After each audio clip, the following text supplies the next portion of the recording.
Hi, my name is Ciara McNulty. I'm one of the registered dietitians working at the Rotunda Hospital.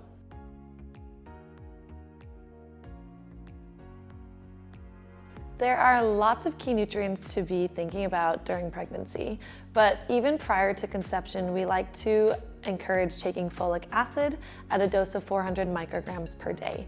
And this is available in a lot of the prenatal multivitamin supplementations.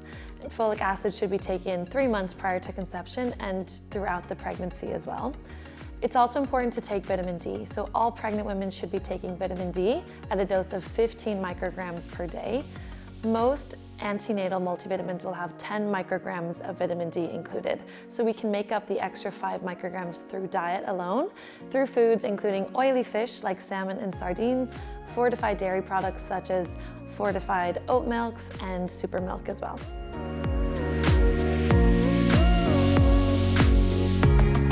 One of the biggest misconceptions is eating for two.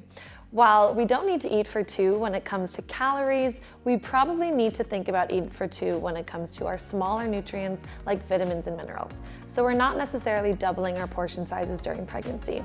Our key nutrients such as iron, calcium, and iodine have increased requirements, so it's a good idea to really think about doubling up on those portions.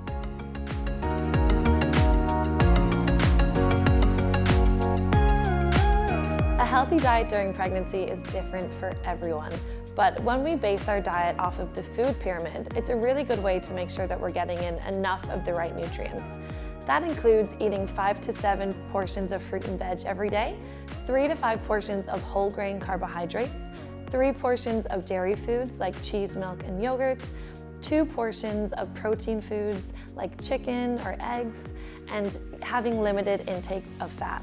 We also like to encourage reducing added sugars and added saturated fats in the diet. Those include foods such as confectionery, crisps, chocolates, takeaways, and desserts. In the second half of pregnancy, we have increased requirements for protein and iron.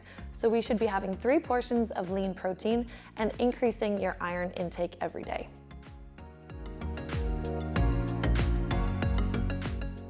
Many women are confused about certain foods that they can consume during pregnancy.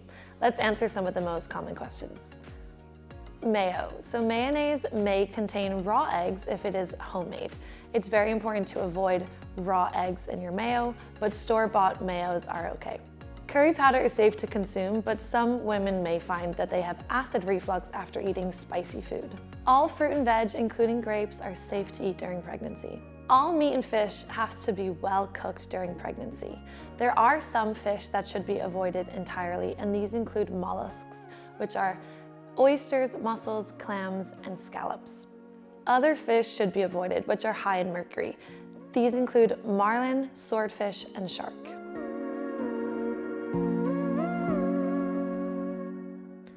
It is possible to follow a well-balanced diet high in nutrients even if you have a plant-based style of eating, such as a vegetarian or vegan diet.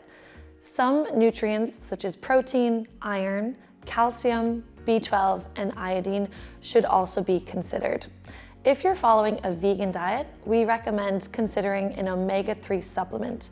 Your iron levels will be tested at your booking visit, and if you require a supplement, then you will be notified by your medical team.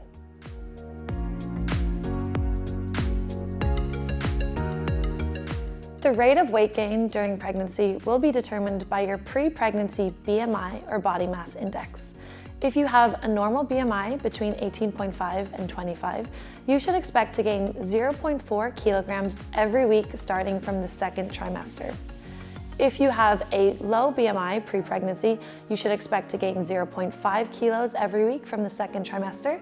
And if you are in the overweight or obese category of BMI, you should expect to gain 0.3 kilos or 0.2 kilos every week in the second and third trimester.